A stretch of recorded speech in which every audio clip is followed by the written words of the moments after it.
Hi mga loves! Na-miss ko kayo. For today's vlog, pupunta nga pala kami sa Kuan Cafe. Bago nga lang pala ito sa Magalang.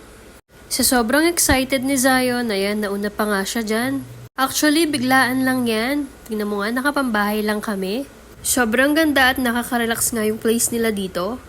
Incomes naman sa food, marirate ko sila ng 9 out of 10. Yes! At habang inihintay namin yung order, tignan nyo naman yung batang makulit, hindi siya mapakali. Ngayon na lang kasi siya nakalabas dahil nagka-diarrhea siya this past few days dahil sa sobrang dami niyang kinakain. Kita nyo naman sa katawan niya. At nung dumating na yung food, eto na nga, napakasarap. Wow. Sabi ko kay daddy, ako na yung maglilibre sa kanya. Kaso hindi, siya pa rin yung nagbayad.